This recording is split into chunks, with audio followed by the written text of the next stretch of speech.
হে সোনা মানিকেরা, হে জওয়ানেরা, হে আমার যুবকেরা, হে আমার মুরব্বিয়ানেরা, ওই মানুষটা আল্লাহর দরবারে হাত তুলে আরজু করে, হে আমার রব ও আমার খালিক মালিক আল্লাহ, আমি আপনার গোলাম, আমি আপনার বান্দা আল্লাহ। একদিন আমি যখন ঘরেতে ফিরলাম, আমার মা জননী ঘুমাচ্ছেন বিছানায়। ওই সময় আমি মা জননীকে ঘুমের বিছানা থেকে উঠালাম না। হে আমার রব, হে আমার মালিক খালিক আল্লাহ, আমার সন্তানেরা ওই দুধ খাবার জন্য তাদের কান্না, তাদের বিজড়িত যে মনোভাব, ও আল্লাহ সবকিছুকে উপেক্ষা করে আমি আমার মায়ের সম্মান, আমি আমার পিতার সম্মানকে আমি বেশি প্রাধান্য দিই।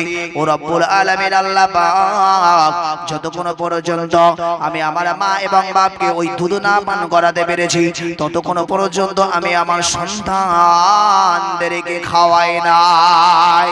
কোরআন শরীফে মহান আল্লাহ বললেন, ওয়াকাদা রাব্বুকা আল্লা তা'বুদু ইল্লা ইয়াহু ওয়া বিল ওয়ালিদাইনি ইহসানা। ও দুনিয়ার বান্দা বান্দিরা, তোমরা আমি রব, তোমরা আমার ইবাদত করো, আর পৃথিবীতে তোমাদের বাপ মায়ের সাথে ইহসান করো, হুসনে সুলুক, সদাচরণ করো, সৎ ব্যবহার করো। হে সোনা মানিকেরা, হে যুবকেরা, আল্লাহর ওই বান্দা দোয়া চাই, আল্লাহ আমার জীবনের নেক আমল বলতে কিছু জানা নাই, তবে আমার জীবনের ওই রাতের আমলটা আমার কাছে সবথেকে নেক, সবথেকে স্বচ্ছ, সবথেকে সৎ বলে মনে হয়। হে রব্বুল আলামিন আল্লাহ পাক, তাই আজ আপনারা দরবারে ওই রাতের নেক আমলের বিনিময় আপনারা দরবারে দোয়া চাই। আল্লাহ, এই গুহার মধ্যে বড় বিপদে, বড় মুসিবতের ভিতরে পড়ে আছি আল্লাহ, আপনি আমাদেরকে হেফাজত করুন। ভাই আমার দোস্ত, আমার বিশ্বনবী আমার বলেন, বনি ইসরাইল গোত্রের ওই তিন মুসাফিরের মধ্যে এক ব্যক্তির দোয়ার ওসিলায় ওই গুহার মুখ থেকে পাথরটা কিছুটা পরিমাণ সরে গেল। হে তরুণেরা, যুবকেরা, এবার দ্বিতীয় ব্যক্তি দোয়া চাই। হে রব্বুল আলামিন আল্লাহ পাক, আল্লাহ তাআলা আমার দোয়া হলো, আল্লাহ আমার জীবনের নেক আমল হলো, আমার ভিতরে এমন কোনো ভালো আমল নাই। আমার একজন দাসী ছিল, আমার একজন গোলাম ছিল, যে মানুষটা আমার কাছে কাজকর্ম করত, কিন্তু ওই মানুষটা কাজকর্ম করার পরে কিছু পয়সা তার আমার কাছে জমা হয়। একদিন সে আমার কাছ থেকে চুরি করে পলায়ন করে, একদিন চুরি করে পলায়ন করে কাজ করতে করতে। আসলে অনেকটা হয় যে হয়তো প্রেস্টিজের ব্যাপার, আমি মহাজনকে বলবো যে আমি আর তোমার কাজে আসবো না, মানে বোকা ছেলে, ও না বলেই টাকা পয়সা রেখে দৌড় বেড়েছে। হে রব্বুল আলামিন আল্লাহ পাক, ওই দিনে আমার ওই গোলামটা আমার কাছে কিছু টাকা পয়সা তৎসময় পেত, আল্লাহ ওই মানুষটা আমার কাছে কাজ ছেড়ে দিয়ে পালিয়ে গেল। আমি ওই টাকাটাকে নষ্ট করি নাই আল্লাহ, ওই টাকাটাকে নিয়ে আমি ওই টাকাটাকে নিয়ে আমি ব্যবসার কাজে লাগানো শুরু করলাম। তার জন্য আলাদা একটা ওই ব্যবসা থেকে অ্যাসেট বার হতে লাগলো। আমি তার ওই ব্যবসার টাকাটা খাটিয়ে একদিন আমি অনেকটা সম্পদে পরিণত করেছি। একদিন ওই ছেলেটা আমার কাছে এলো, হে আমার মনিব, আমি আপনার কাছে ছুটে এলাম, বড় বিপদে পড়েছি তাই, কারণ এর আগে আমি আপনাকে না বলে চলে গেছি, আপনি হয়তো আমার উপরে গুসা করে আছেন, কিন্তু না আজ আমি বড় বিপদে। ওই দিনে আমি আপনার কাছে কাজ করার পরে কিছু টাকা পয়সা আপনার কাছে ছেড়ে গিয়েছিলাম। আজ বেশ কয়েকটা বছর হয়ে গেল, আমি এতদিন পরে আপনার কাছে এসেছি, আপনার মনে আছে কি জানা নাই। তবে যদি আপনি আমার ওই অর্থটা, ওই টাকাটা যদি আপনি আমাকে ফিরিয়ে দিতেন, আমি বড় উপকৃত হতাম।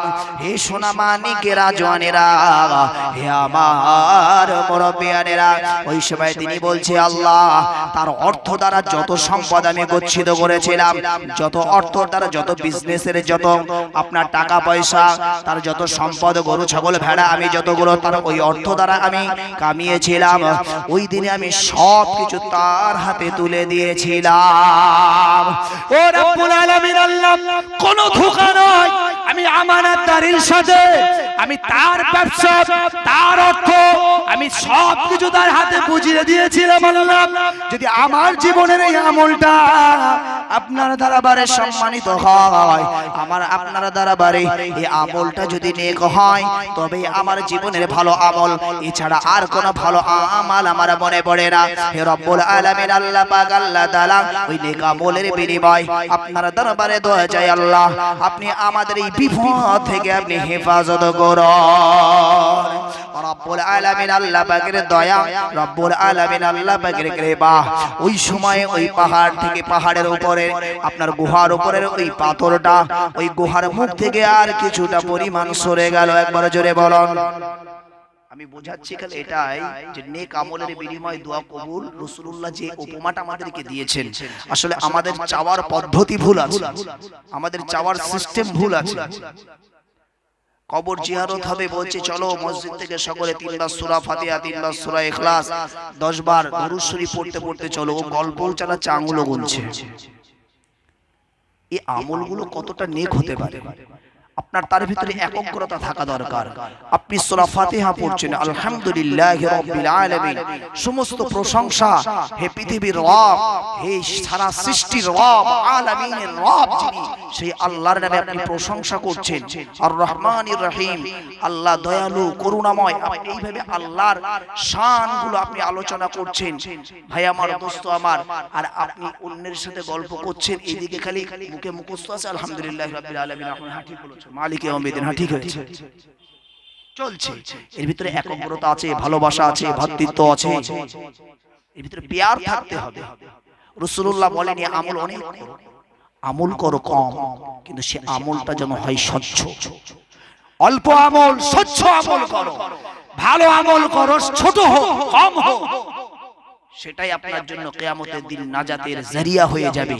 আপনি হাড়ি হাড়ি আপনি আমল করবেন, ও আমলের কোনো মূল্য নাই। ইংলিশ মদ আর এক হাড়ি হাড়িয়া, এক হাড়ি হাড়িয়া আর ইংলিশ মদ, যে পার্টি খায় তাদেরকে খাওয়ান, এক হাড়ি হাড়িয়া খেয়ে ফেলবে, তারপরও নিশা তার গরম হবে না।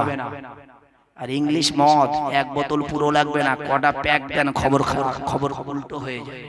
ভুল বুঝবেন না, আমি ভুল বুঝানোর জন্য বলছি না ভাই আমার, দোস্ত আমার, আমাদেরকে হিসাব করে চলতে হবে, হিসাব করে আমল করতে হবে, হিসাব করে ইবাদত করতে হবে। হে সোনামানিকেরা, হে যুবকেরা, কে আমার মুরব্বিয়ানেরা, বিশ্বনবী আমার উপমা দিলেন।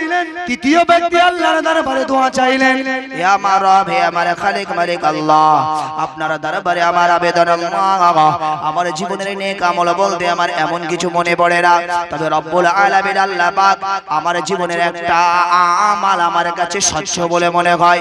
হে রব্বুল আলামিন আল্লাহ পাক আমার চাচাতো বোনের সাথে আমি চাচাতো বোনকে ভালোবাসতাম, পিয়ার করতাম, কিন্তু চাচাতো বোন আমাকে ভালোবাসতো না, পিয়ার করতো না।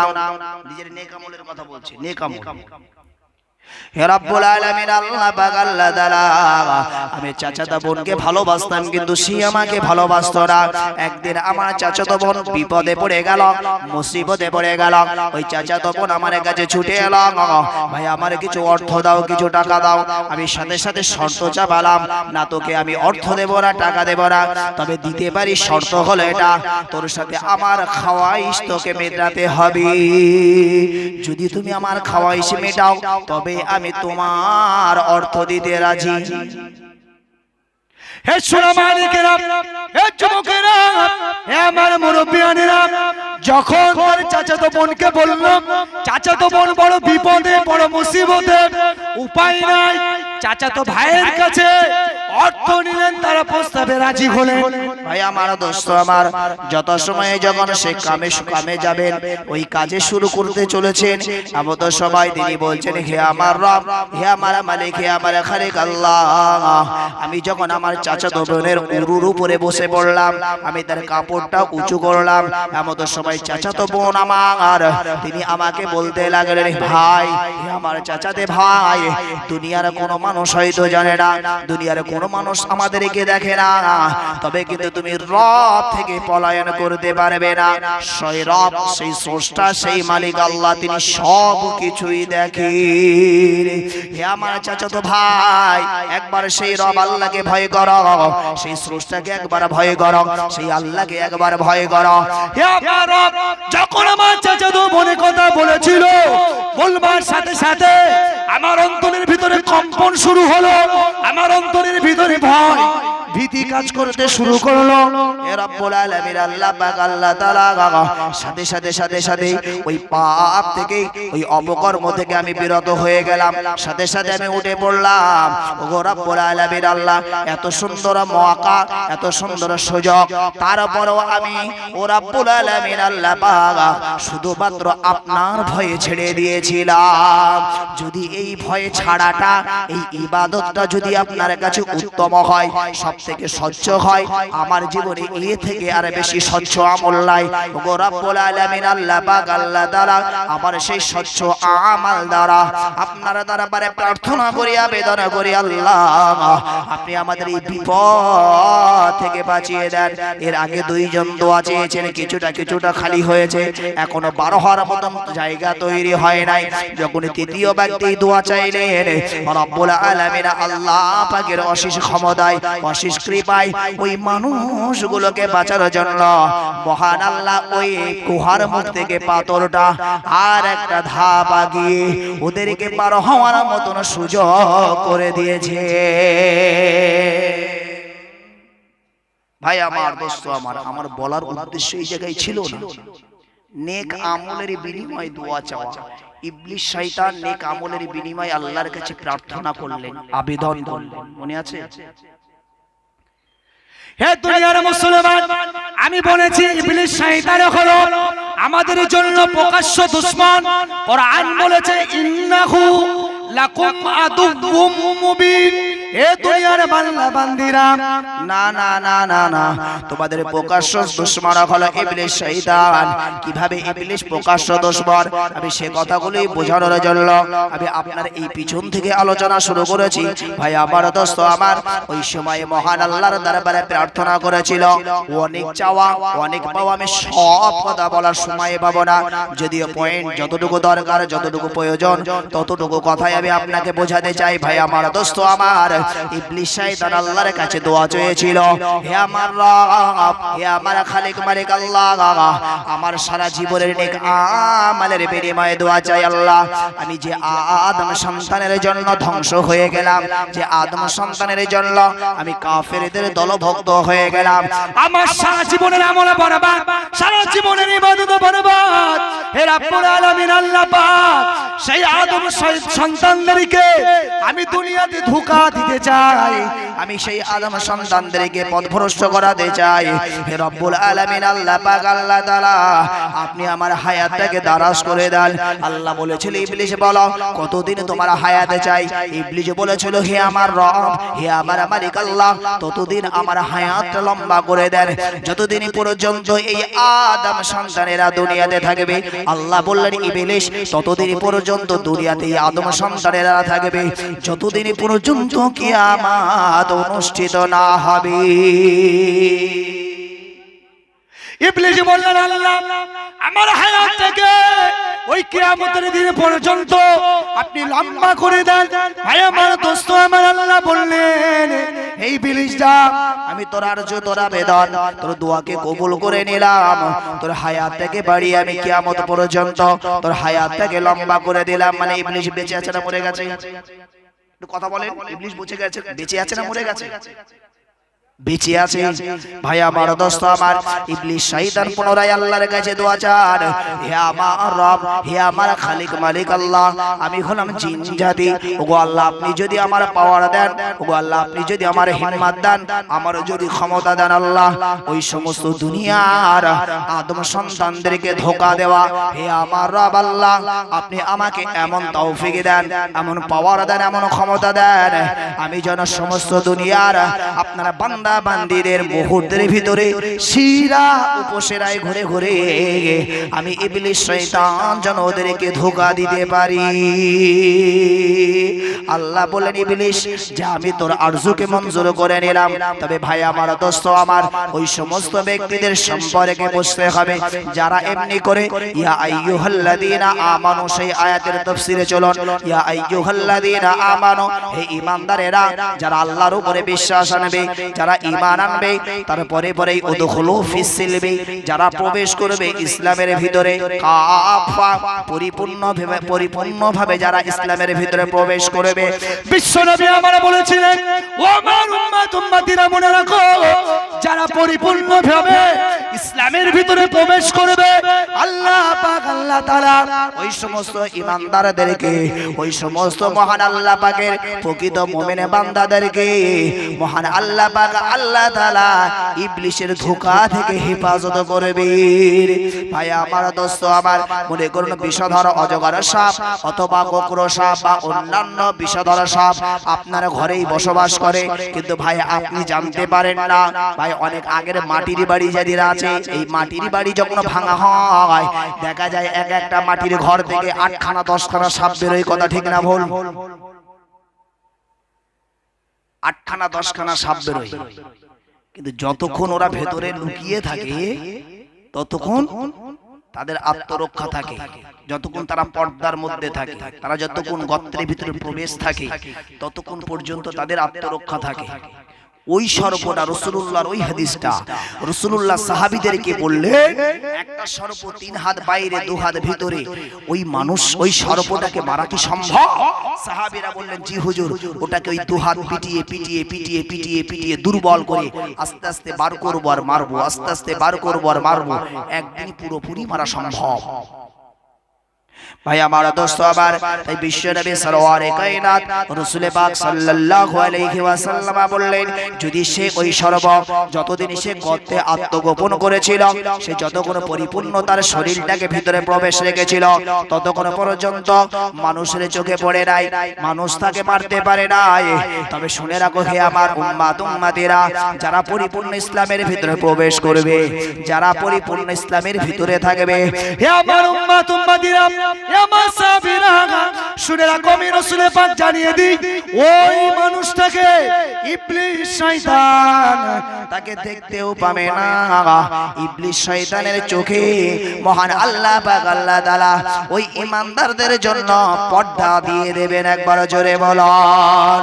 তাই ভাই আমার দোস্ত আমার আমাদেরকে যদি হতেই হয়, যদি আমাদেরকে মহান আল্লাহর প্রতি বিশ্বাস স্থাপন করতে হয়, প্রকৃত ঈমানওয়ালা হতে হয়, প্রকৃত আল্লাহওয়ালা হতে হয়, আমাদেরকে দৃঢ়ভাবে আমাদের ঈমান আনার পরে পরে আমাদেরকে মহান আল্লাহ পাকের দেওয়া কোরআনের আদেশ আর নিষেধগুলি আমাদের জীবনে বাস্তবায়ন করতে হবে, কথা ঠিক না বল? বড় আফসোস হয়, বড় দুঃখ হয়, আজ গ্রামে কত মানুষ, আমরা কত মুসলমান ঘর আছি, কত ঈমানদার মানুষ আছি, ভাই আমার দোস্ত আমার ইমাম সাহেব মাঝে মাঝে হিসাব করে যদি প্রতিটা বাড়ি থেকে একটা একটা মুসল্লি যদি মসজিদে চলে আসতো, মনে হয় এই গ্রামের এই মসজিদে জায়গা দেওয়া যেত না, কথা ঠিক না বল? কিন্তু এখনো গ্রামের মানুষ বলছে যা আমাদের মসজিদ হয়ে গেছে মাশাআল্লাহ, এখনো 10 বছর 20 বছর দেখতে হবে না, এখনো মসজিদ করতে হবে না। মানে সবাই জানে যে সবাই আসবে না, এই মসজিদ ভরতে গেলে এখনো 20 বছর দরকার। হে তরুণেরা, যুবকেরা, আপনি ঈমানদার বলে দাবিদার, আল্লাহর গোলাম বলে দাবিদার, আপনি জান্নাতি বলে দাবিদার, আর আপনার ভিতরে নামাজ নাই, আপনার ভিতরে নামাজ নাই, আপনি ঈমানদার বলে দাবিদার। আমি ওয়াজ কিন্তু ভুলি নাই, আমার ওয়াজ প্রথম থেকে বোঝুন ভাই আমার দোস্ত আমার, কলেমার দায়িত্ব আপনাকে বলছিলাম, লা ইলাহা ইল্লাল্লাহ ফা, আপনার এই কলেমার দায়িত্ব দাখালাল জান্নাত যবে আদায় করবেন তবেই আপনার জন্য জান্নাত, এর আগে আপনার জন্য জান্নাত নাই। ভাই আমার দোস্ত আমার, সেই কলেমার দায়িত্বই তো হলো তোমরা সালাত আদায় করো, তোমরা নামাজ কায়েম করো। ভাই আমার দোস্ত আমার, আজ সমাজে দেখা যায় সব থেকে নামাজ থেকে মানুষ পিছিয়ে ভাই। তার জন্য নামাজ সহজ, যিনি প্রকৃত ঈমানদার, যিনি প্রকৃত আল্লাহওয়ালা, তার জন্য নামাজ কঠিন হতে পারে না। ভাই আমার দোস্ত আমার, আর যিনি প্রকৃত ঈমানদার নয় তার জন্য ইসলাম মানা কঠিন, কথা ঠিক না বল? আমার কথা নয় ভাই আমার দোস্ত আমার, যিনি প্রকৃত ঈমানদার বলে দাবি করবেন ওই মানুষটার নামাজ থেকে বিতাড়িত হতে পারে না। ভাই আমার দোস্ত আমার, আপনি যদি নামাজ ছেড়ে কবরে চলে যান আপনি জান্নাতের আশা কখনোই করতে পারেন না। তার কারণ প্রথম নাম্বার আপনাকে মনে রাখতে হবে বিশ্বনবীর একটি হাদিস বিশ্বনবী বলেছেন আসসালাতু মিফতাহুল জান্নাহ। ও দুনিয়ার উম্মতিরা, আমি রাসূলুল্লাহ জানিয়ে দিলাম নামাজ হলো, সালাত হলো আল্লাহ পাকের জান্নাতের চাবি। নামাজে নাই চাবি নাই, নামাজে নাই চাবি নাই। ভাই আমার দোস্ত আমার, জান্নাতের দরজায় গিয়ে ঠক্কর খেতে হবে, কথা ঠিক না বল? ভুল বুঝেন, আমি আপনাকে মূল কথাটি বোঝাতে চাইছি। আজ আমরা এখনো কিভাবে চলছি? হে তরুণেরা, যুবকেরা, আজ আলেমরা কেন নামাজের কথা বলে, ইমামরা কেন নামাজের কথা বলে? ভাই আমার দোস্ত আমার, নামাজ ছাড়া জান্নাতে যাওয়া যেতে পারে না। ভাই আমার দোস্ত আমার, বিশ্বনবী সরওয়ারে কায়নাত রাসূল পাক সাল্লাল্লাহু আলাইহি ওয়াসাল্লাম আমাদের কাছে উপমা দিলেন, উদাহরণ দিলেন। ভাই আমার দোস্ত আমার, এর পূর্বে যত নবী রাসূল ছিল সমস্ত নবী রাসূলদের উপরে কিন্তু 5 ওয়াক্ত নামাজ ফরজ ছিল না। কোন কোন নবী রাসূলের উপরে 1 ওয়াক্ত নামাজ ফরজ ছিল, কোন কোন নবী রাসূলের উপরে 3 ওয়াক্ত নামাজ ফরজ ছিল। ভাই আমার দোস্ত আমার, আমি মূল ওই আপনার ওই ভ্রান্তর ভিতরে যাচ্ছি না, তবে সবার ভিতরে নামাজের আদেশ ছিল। হযরত মুসা নবী আলাইহিস সালাতু ওয়াস সালামের জামানার একটি কথা বিশ্ব নবী আমাদেরকে বুঝিয়েছেন। ভাই আমার দোস্ত আমার, মুসা নবী আলাইহিস সালামের জামানায় একজন মহিলা, তিনি মুসা নবীর দরবারে ছুটে ছুটে এসেছেন, থরথর করে কাঁপছেন। মুসা নবী জিজ্ঞাসা করলেন, হে মহিলা, বলো তুমি কেন এমন ভাবে কাঁপছো? কি হয়েছে তোমার? এমন ভাবে কেন তুমি কাঁপছো? কি হয়েছে তোমার? মুসা নবীকে ডেকে বললেন, হে জামানার মুসা, জামানার নবী মুসা, আমার জীবনে এমন একটা অন্যায় হয়েছে, আমার জীবনে এমন একটা অপরাধ হয়েছে, যে অন্যায়ের কথা, যে অপরাধের কথা যখনই আমার মনে হয়, সাথে সাথে আমার অন্তরের ভিতরে যেন কম্পন শুরু হয়ে যায়, ডর তৈরি হয়, ভয় লেগে যায়। কিসের ভয়? মহান আল্লাহ পাকের ভয়। ভাই আমার দোস্ত আমার, বিষয়টা আপনি খালি মাথায় রাখুন, তারপরে জান্নাত জাহান্নামে যাওয়ার বিবেচনা করুন। মুসা নবী জিজ্ঞাসা করলেন, মহিলা, একবার বলো তোমার জীবনের এমন কি অপরাধ, এমন কি ভুল, এমন কি অন্যায় যে অপরাধের কথা মনে হয় আর তোমার অন্তরের ভিতরে কম্পন শুরু হয়, আল্লাহকে বড় ভয় পেয়ে যাও? ওই সময় মহিলা বলছেন, এবার অন্যায়টা ধরুন, অন্যায়টা মাথায় রাখুন। মহিলা বলছেন, মুসা নবী, আমি একজন বিবাহিতা নারী, আমার স্বামী বাড়িতে থাকে না, বাইরে থাকে। হে নবী মুসা আলাইহিস সালাম, কিন্তু আমি আমার যৌবনকে কন্ট্রোল করতে পারি নাই। অন্যের সাথে আমি সম্পর্কে জড়িয়ে পড়ি, অন্যের সাথে সম্পর্কে জড়িয়ে পড়ার কারণে আমি তার ঔরসে আমার গর্ভে সন্তান ধারণ করি। ভাই আমার দোস্ত আমার, অন্যায়টা ধরুন, অন্যায়টা স্বামী আছে, তার উপরেও অন্যের সাথে সম্পর্কের খাতিরে ওই তার ঔরসে আবার তার গর্ভে সন্তান। মুসা নবীকে বলছেন, হে জামানার নবী মুসা আলাইহিস সালাম, ওই সন্তানটা আমার গর্ভে আসলো, দুনিয়ার মানুষকে আমি বুঝতে দেই নাই। এই সন্তানটা যেদিন দুনিয়াতে প্রসব করেছিল, তাও দুনিয়ার মানুষ জানতে পারে নাই। আমি দুনিয়াতে যখন সন্তানটা প্রসব করেছিলাম, ওই সময় আমার মনের ভিতরে ভয়, আমার মনের ভিতরে ডর শুরু হলো। আমার সামাজিকতার কথা, সমাজের কথা, আমার স্বামীর কথা মনে পড়লো। আমার স্বামী যদি জানতে পারে, সংসার থেকে আমাকে বিতাড়িত করবে, সমাজের মানুষ যদি আমাকে এই বিষয় জানতে পারে, সবার থেকে আমি লাঞ্ছিত হয়ে যাব।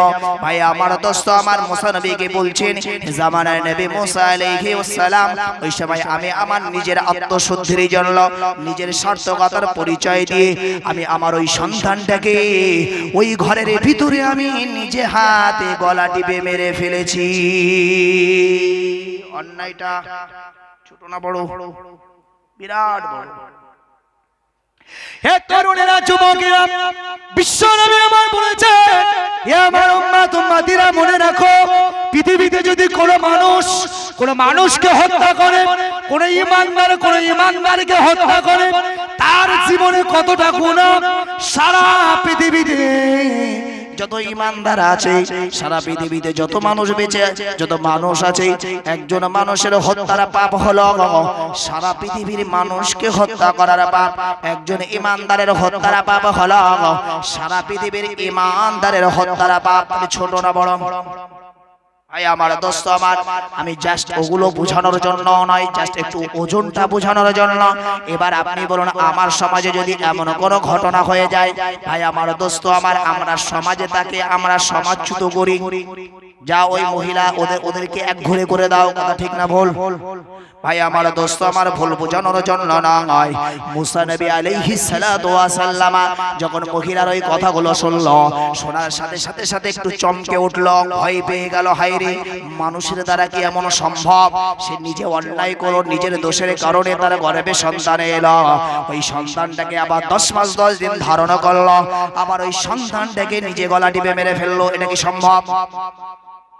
হযরত জামানায় নবী মুসা আলাইহিস সালাতু ওয়াস সালাম ওই সময়ে ওই আল্লাহর বান্দীকে লক্ষ্য করে তিনি বললেন, হে আল্লাহর বান্দী, ঘৃণিত তুমি লজ্জিত, হে মহিলা, তুমি আমার সামনে থেকে বেরিয়ে যাও, তোমার এই পাপ মাফ হওয়ার জন্য, এই গুনাহ থেকে মাফ হওয়ার জন্য সাজেশন আমি তোমাকে বলবো না, বরং তোমার এই পাপের কারণে আমার ডর হয়, আমার ভয় হয়, আমার জাতি, আমার কওম, আমার সাথী বন্ধু যারা, আমার এই মহল্লা, আমার এই কওমের উপরে তোমার এই পাপের কারণে না জানি মহান আল্লাহ এখনই এখানে গজব দিতে পারে। ভাই আমার দোস্ত আমার, একটা সুসংবাদ, বিশ্বনবী সরওয়ারে কায়নাত, আমরা হলাম শেষ নবীর উম্মাত, শ্রেষ্ঠ নবীর উম্মাত, আখিরি নবীর উম্মাত। আমরা হলাম উম্মাতের মধ্যে, সমস্ত উম্মাতের মধ্যে আমরা হলাম শ্রেষ্ঠ। একবার জোরে বলুন। ভাই আমার দোস্ত আমার, ওই সময়ে মুসা নবী তিনি ভাবছেন, এখনই যদি এই মহিলাকে না তাড়িয়ে দেওয়া হয়, না জানি আল্লাহর পক্ষ থেকে গজব নেমে আসে, হয়তো আকাশ থেকে অগ্নি বর্ষণ হতে পারে, অথবা আকাশ থেকে পাথর বর্ষণ হতে পারে। ভাই আমার দোস্ত আমার, আমার আপনার নবী তথা শেষ নবী, আমাদের রাসূলের উম্মাত, উম্মতি মানে আমরা, আমাদের উপরে কখনো আকাশ থেকে অগ্নি বর্ষণ অর্থাৎ আগুনের বর্ষণ হতে দেখেছেন নাকি? কখনো পাথর বর্ষণ হতে দেখেছেন নাকি? হে তরুণেরা, যুবকেরা, পূর্বে নবী রাসূলের উম্মত উম্মতিদের উপর মহান আল্লাহ পাক আল্লাহ তাআলা তাদেরকে মাঝে তাদের আযাব, তাদের গজবের কারণে মহান আল্লাহ তাদের উপরে এই সমস্ত আযাব, এই সমস্ত গজবগুলো বরাদ্দ রেখেছিল। ভাই আমার দোস্ত আমার, আমরা হলাম আখিরি নবী, আমাদের উপরে নাই তার কারণ হলো বিশ্ব নবীর উম্মত হওয়ার ওসিলায় বিশ্ব নবী আমার আল্লাহর দরবারে দোয়া চেয়েছিলেন, হে আমার রব, হে আমার মালিক খালিক আল্লাহ, আমি আপনার দরবারে আরজু করি, আবেদন করি, আল্লাহ আপনি আমাকে রাহমাতাল লিল আলামিন করে পাঠিয়েছেন। আল্লাহ, আপনি হলেন সারা পৃথিবীর রব, আর আমাকে আল্লাহ সারা পৃথিবীর জন্য রহমত করেছেন। হে আমার রব, হে আমার মালিক খালিক আল্লাহ, আমি বিশ্ব নবী আপনার দরবারে দোয়া চাই, হে রব্বুল আলামিন আল্লাহ পাক, পৃথিবীর জমিনে যত নবী রাসূলরা এসেছেন আল্লাহ, সমস্ত উম্মত উম্মতিরা তারা দুনিয়াতে অপরাধ করার কারণে, গুনাহ করার কারণে তাদেরকে দুনিয়াতে মাঝে অগ্নি বর্ষণ, পাথর বর্ষণ দিয়ে আপনি ধ্বংস করে দিয়েছেন। হে আমার আল্লাহ, আপনি আমার গুনাহগার উম্মত উম্মতি, তারা দুনিয়াতে ভুল করবে, অপরাধ করবে, অন্যায় করবে, আর তাদের উপরে আপনি এইভাবে গজব দিয়ে ধ্বংস করে দেবেন। ওগো আল্লাহ, আমি রাসূলুল্লাহ সাল্লাল্লাহু আলাইহি ওয়াসাল্লাম এটি সইতে পারবো না আল্লাহ। ওগো রব্বুল আলামিন আল্লাহ, আমি আপনার বন্ধু, আমি আপনার হাবিব, ওগো আল্লাহ, আপনার দরবারে দোয়া চাই আল্লাহ, যদি আপনি গুনাহগার উম্মত উম্মতিদের উপর থেকে এই গজব, এই আযাব যদি তুলে নেন, আমি হাবিব বড় খুশি হতাম। একটু জোরে হয় না?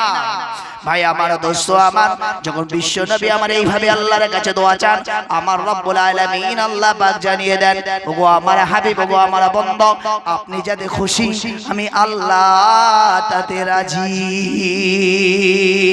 ওগো আমার হাবিব, ওগো আমার বন্ধু, আপনার গুনাহগার উম্মত উম্মতিদের উপরে আমি আকাশ থেকে আর অগ্নি বর্ষণ করব না, আর আকাশ থেকে পাথর বর্ষণ করব না। হয়তো আমরা মনে মনে ভাবি হয়তো এমন গুনাহ আমরা করি না, তাই ভাই আমার দোস্ত আমার, ভুল আমায় বুঝবেন না। হযরত নবী শুআইব আলাইহিস সালাতু ওয়াস সালামের উম্মতের কথা আমি একটা एग्जांपल দেই।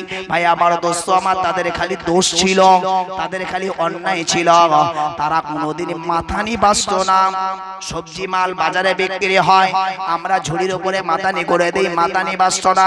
ভাই আমার দোস্ত আমার, খালি তাদের দোষ ছিল ওজনে কম দেওয়া। ওজনে কম দোয়া আজও বাজারে পাওয়া যায় না ধরা পড়ে না ওজনে কম দোয়া ধরা পড়ে না হে তরুণেরা যুবকেরা হে আমার বন্ধুরা বিশ্বনবী মহান আল্লাহ পাক আল্লাহ তাআলা আমাদের প্রতি এই গজব দেন না তারপরেও আসলে এটা হলো রাসূলুল্লাহর দোয়ার ফসল ভাই আমার দোস্ত আমার মুসা নবী আলাইহিস সালাতু ওয়াস সালাম এই অগ্নি বর্ষণ অথবা পাথর বর্ষণের ভয়ে ওই মহিলাকে দরবার থেকে দূর করে তাড়িয়ে দিলেন ভাই আমার দোস্ত আমার যখন মহিলাটাকে তাড়িয়ে দেওয়া হচ্ছে ওই মহিলাটা হাউ হাউ করে কাঁদতে ফাঁকা ময়দানের দিকে চলে যায় এমন তো সময় মহান আল্লাহ পাক আল্লাহ তাআলা মুসা নবীর উপরে ওহী নাযিল করলেন হে মুসা নবী আপনার কাছে একজন মহিলা এসেছিল আল্লাহর একজন বান্দি এসেছিল যে বান্দি তার অপরাধ তার অন্যায়ের কথা আপনার কাছে খুলে বলেছিল আর আপনি তার পাপ তার অন্যায়কে পাতেহ করে আপনি এত ভয় পেয়েছেন যে না জানি আল্লাহর এখনই গজব নেমে আসে কিনা কিন্তু হে মুসা শুনে রাখো ওই যে মহিলার পাপের কথা তুমি শুনেছ ওই পাপের জন্য মহান আল্লাহ যতটা না নারাজ আল্লাহ যতটা না ওর জন্য পাপ লিখবে গুনাহ লিখবে হে মুসা শোনো মহান আল্লাহ বলছে ওই মহিলার থেকেও বেশি পাপী বেশি গুনাহগার বেশি আল্লাহ তাদের উপরে নারাজ তারা আপনার চোখের সামনে শত মানুষ ঘুরে বেড়ায় আপনি তো তাদেরকে তো দূর করে তাড়ান না তাদেরকে তো এইভাবে দূর করে তাড়ান না ওই মহিলাকে যেভাবে দূর করে তাড়িয়েছে আল্লাহর কাছে ওই মহিলার থেকেও বেশি পাপী আছে যারা আপনার চোখের সামনে শত মানুষ ঘুরে বেড়ায় আপনি তো তাদেরকে তো এইভাবে দূর করে তাড়ান না হযরত জামানার নবী মুসা আলাইহিস সালাতু ওয়াস সালাম হুজুর আমার অবাক হয়ে গেলেন এমন কোন মানুষ এমন কোন আল্লাহর বান্দা যারা ওই নারীর থেকেও বেশি পাপী ওই পাপের কথাটা মনে করুন সে তার বিবাহের পরে ভাই আমার দোস্ত আমার অন্য পুরুষের সাথে সে সম্পর্ক তৈরি করেছে তার ঔরসে গর্ভে সন্তান এসেছে 10 মাস 10 দিন ধারণ করেছে ওই সন্তান দুনিয়াতে প্রসব করার পরে সে নিজে হাতে গলা টিপে মেরে ফেলেছে আল্লাহ পাক বলছে হে মুসা ওই নারী যত বড় অপরাধী আল্লাহ বলেননি গুনাহগার নয় গুনাহগার ভাই আমার দোস্ত আমার আমি বলেছি একটা হত্যা মানে সারা পৃথিবীর মানুষকে হত্যা করা ভাই আমার দোস্ত আমার পৃথিবীতে এমন কোন পাপ মহান আল্লাহ পাক আল্লাহ তাআলা এমন সিস্টেম এমন আইন জারি করে নাই যে বিবাহিতা নারী এবং পরপুরুষ তারা যদি এমনি করে অন্যের সাথে ব্যভিচারে লিপ্ত হয় কোরআনের আদেশ হলো ইসলামিক রাষ্ট্রে যেটা প্রযোজ্য ভাই আমার দোস্ত আমার তাকে বুক পর্যন্ত পতং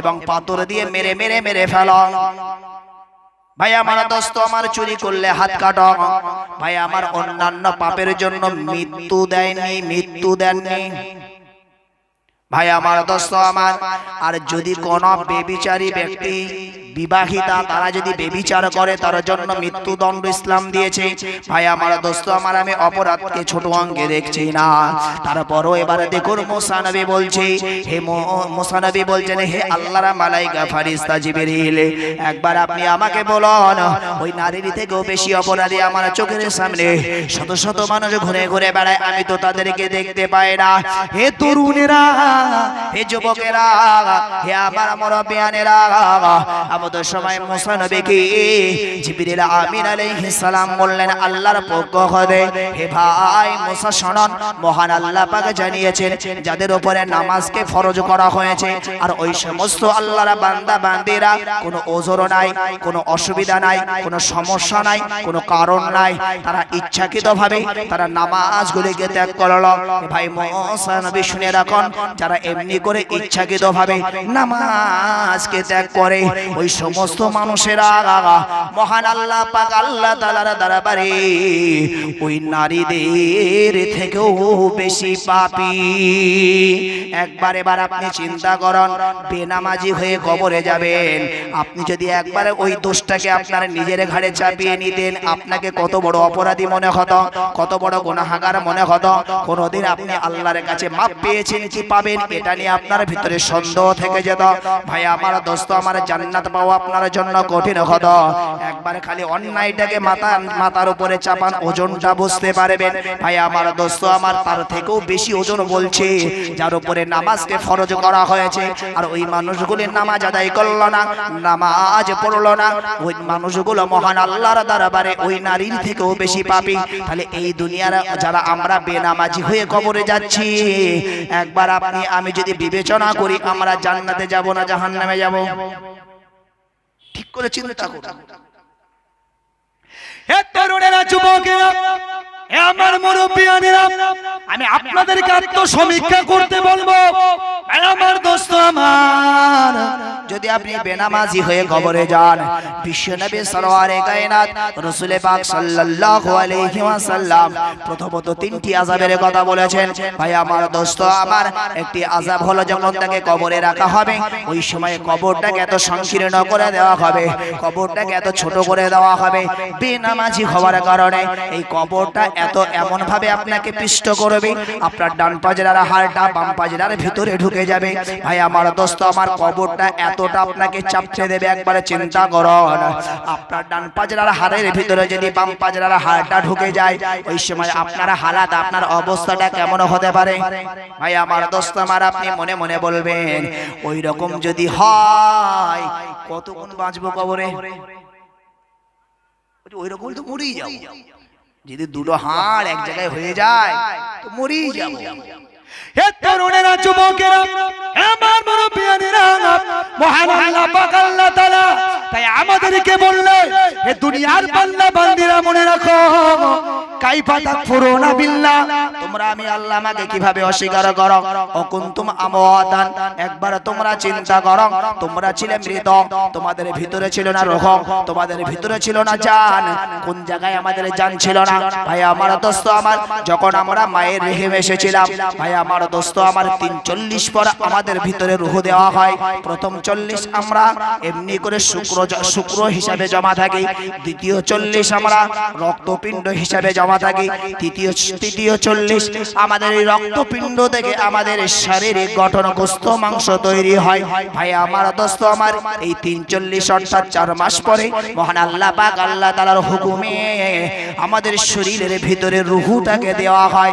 আল্লাহ বলছে, বান্দা, অকুনতুম আমওয়াতান, তোমরা তোমাদের মায়ের রেহেমে 43 অর্থাৎ 4 মাস তোমরা ছিলে মৃত, আমি আল্লাহ পাক আল্লাহ তাআলা ফাআহইয়াকুম, তারপরে আমি আল্লাহ তোমাদের ভিতরে, আমি আল্লাহ, আমি আমার হুকুম তথা আমি আল্লাহ তোমাদের ভিতরে রূহটা দিয়েছি।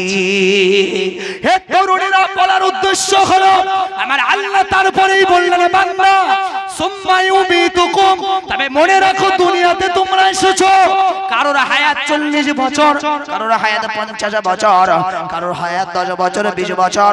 তারপরে আমি রব্বুল আলামিন আল্লাহ জানিয়ে দিই, সুম্মা ইউমিতুকুম, আবার তোমাদেরকে আমি আল্লাহ মৃত্যু দান করব, তোমরা মারা যাবে, মরে যাবে।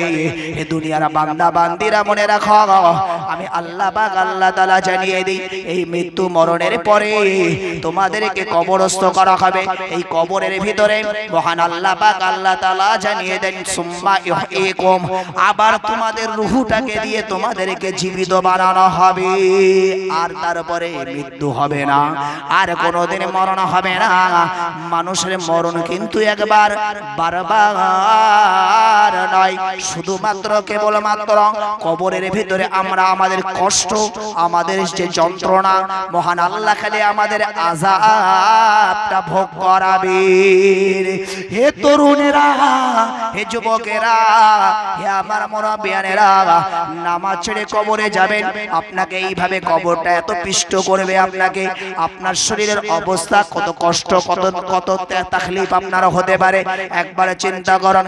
বিশ্ব নবী আরো বললেন, হে আমার উম্মাত উম্মতিরা, তোমাদের এই নগ্ন শরীর, নরম শরীর, এই শরীরের উপরে তোমাদের এমনি কবরের ভিতরে একজন ফেরেশতা দ্বারা তাদের ডিউটি থাকবে, তোমাদের মাথার উপরে তারা একটা অস্ত্র দিয়ে আঘাত করবে। এই অস্ত্রটা দিয়ে যখন আঘাত করবে, হে আমার উম্মাত উম্মতিরা, এই অস্ত্রটা এত বড় হবে, এত ওজন হবে, হে আমার উম্মত উম্মতিরা, ওই একটা মারির পরে তোমাদের মাথা থেকে যখন মাথায় মারা হবে সাথে সাথে তোমরা জমিনের নিচে 70 গজ দেবে যাবে। একটা যখন মারা হবে 70 গজের নিচে দেবে যাবে। ভাই আমার দোস্ত আমার একবার চিন্তা করুন, এই মাটির উপরে দাঁড় করে হুজুর কেবল এখনই আসবেন, টেনশনের কারণ নেই, আর 4-5 মিনিট। ভাই আমরা যারা এখন এদিক ওদিকে ছড়িয়ে ছিটিয়ে আছি, আমি প্রত্যেকের কাছে অনুরোধ করব, আপনারা জানেন না হুজুর কেবলা খুব জ্ঞানী মানুষ, সোহবাত হযরত ছোট হুজুর পীর কেবলা রাহমাতুল্লাহ আলাইহি খালি নয়, ছোট হুজুর কেবলা তো জামাতা তিনি 5 হুজুর কেবলার সোহবতে থাকা মানুষ, 5 হুজুর কেবলার দস্তে বায়াত। তিনি ছোট হুজুর কেবলার সাথে মেজো হুজুর কেবলার সাথে আমি শুনেছি, হুজুরের কাছে অনেক গল্প শুনেছি। যখন যাই হুজুর যতক্ষণ বসে থাকেন হুজুরের পাশে বসলে না খালি কোরআন হাদিসের ওয়াজ, কোরআন হাদিসের আলোচনাই শোনা যায়, এছাড়া আর কিছু না। ও আচ্ছা আচ্ছা আচ্ছা, হুজুর কেবল এখন আসবে না, আমি ওই জন্য বলছি হুজুরের সম্মানার্থে আপনারা প্রত্যেকেই চলে আসুন। এই মাহফিলের সম্মান আছে, আপনারা কেউ এদিক ওদিকে সময় নষ্ট করবেন না, প্রত্যেকেই পাক মাহফিলে চলে আসুন। চলুন ভাই আমার দোস্ত, আমার যে আলোচনা করছিলাম, বিশ্বনবী বললেন তোমাদের মাথার উপরে যখন ওই অস্ত্রটা দিয়ে মারা হবে, একটা মারার পরই তোমরা 70 গজ জমিনের নিচে দেবে যাবে। একবার চিন্তা করুন, যদি আপনার মাথার উপরে মারার পর 70 গজ জমিনে যদি এইভাবে চেপে ঢুকে যান, আপনার হালাতটা কি হতে পারে?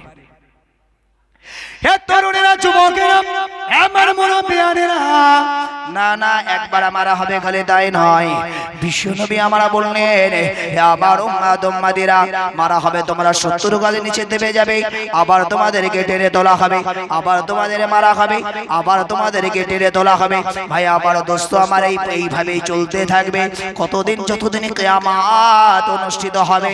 ভাই আমার দোস্ত আমার, আমি আর লম্বা চওড়া না করে এই জায়গায় দাঁড়িয়ে আপনাকে বলবো, আমি প্রথমেই বলেছিলাম আমরা যদি খালি জুমার নামাজ পড়ি অথবা খালি ঈদের নামাজ পড়ি, আমরা যদি বলি নামাজি হয়ে গেছি, ভাই ভাই আমার দোস্ত আমার, ঈদের নামাজ পড়ার জন্য আর জুমার নামাজ পড়ার জন্য আমি যে বিধানগুলির কথা বলছি, এই বিধানগুলি প্রযোজ্য নয়। যদি 5 ওয়াক্ত নামাজে না পড়েন, শর্ত হলো 5 ওয়াক্ত যদি নামাজটা না পড়েন, তাহলে আপনার জন্য এই বিষয়, এই পাপ, এই গুনাহ, এই অপরাধ, এই সাজা, এগুলো আপনার জন্য প্রযোজ্য।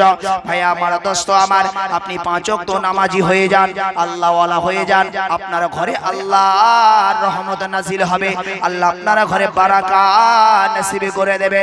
হে তরুণেরা, যুবকেরা, হে আমার মুরব্বিয়ানেরা, দ্বিতীয় আরেকটা শরীয়তের বিধান হলো, আগামী আপনার সামনেই আসছে রমজানুল মুবারক মাস, তাই উল্লেখযোগ্য ভাবে একটু আমি সহজে অল্প কথাই বলে দিই। ভাই আগামীতে আসছে রমজানুল মুবারক মাস, এই রমজানুল মুবারক মাস যখন চলে আসে, ওই সময় কিছু মানুষের শরীরের অস্বস্তি বেড়ে যায়, কিছু মানুষের শরীরে গ্যাস বেড়ে যায়, কথা ঠিক না বল? ভাই আমার দোস্ত আমার, ভুল বুঝবেন না, তবে আলহামদুলিল্লাহ সমাজের যারা আলেম, সমাজের যারা ইমাম, সমাজের যারা মুয়াজ্জিন, সমাজে যারা নামাজি মানুষ, আল্লাহ এদের এত শরীর ভালো রেখেছে, কোনো বছর এদের রমজান মাসে শরীরে রোগ দেয় না, কথা ঠিক না বল? ভাই আমার দোস্ত আমার, যারা সুস্থ থাকে তারপরেও যারা তারা অসুস্থতার কামনা করে, এদের হালাত, এদের অবস্থা তো খারাপই হবে। হে তরুণেরা, যুবকেরা, আমার মুরব্বিয়ানেরা, এই রমজানুল মুবারক মাস আসছে আমাদের সম্মুখে। ভাই আমার দোস্ত আমার, মহান আল্লাহ আমাদেরকে বললেন, ইয়া আইয়ুহাল্লাযীনা আমানু কুতিবা আলাইকুমুস সিয়াম কামা কুতিবা আলাল্লাযীনা মিন ক্বাবলিকুম লাআল্লাকুম তাত্তাকুন।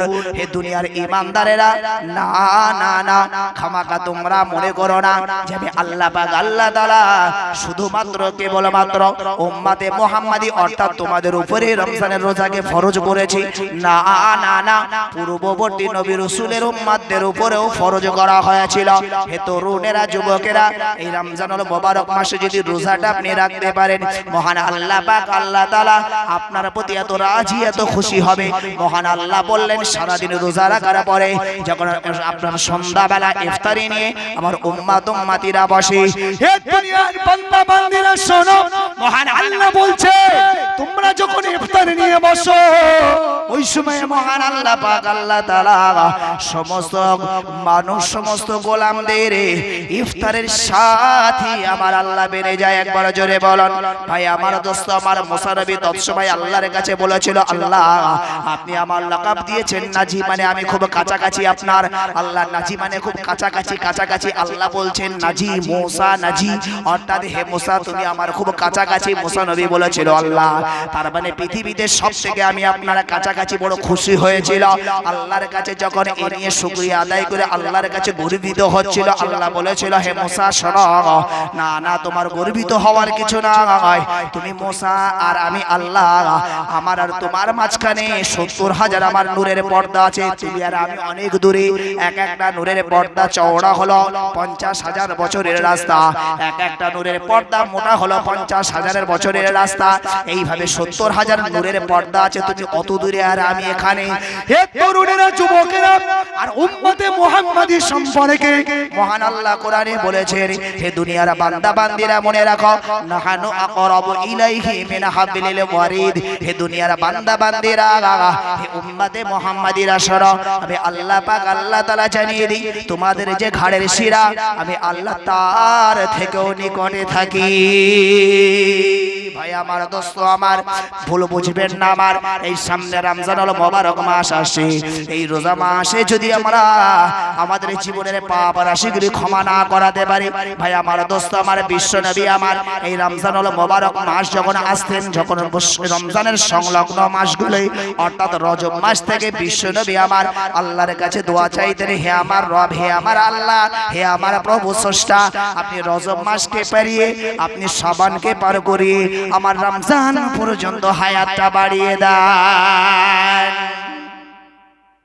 হে তরুণেরা যুবকেরা আমার মুরব্বিয়ানেরা, বিশ্বনবী সরওয়ারে কায়নাত রাসূল পাক সাল্লাল্লাহু আলাইহি ওয়াসাল্লাম হুজুর আমার এই রমজানুল মুবারক মাস সম্পর্কে বললেন, হে আমার উম্মত উম্মতিরা মনে রাখো, যারা রমজানুল মুবারক মাস পেল আর এই রমজানুল মুবারক মাসে তাদের জীবনের পাপ রাশিগুলো ক্ষমা করাতে পারলো না, তারা তাদের জীবনের গুনাহ খাতাগুলো maaf করাতে পারলো না, আমি বিশ্ব নবী জানিয়ে দিলাম আমার ওই উম্মত গুলো ধ্বংস হয়ে যাক। ভাই আমার দোস্ত আমার তাকবীর দেন, নারে তাকবীর, নারে তাকবীর, নারে তাকবীর। আল্লাহু আকবার। সিলসিলায়ে হক ফুরফুরা শরীফ জিন্দাবাদ। সিলসিলায়ে হক ফুরফুরা শরীফ জনাব হুজুর কেবলা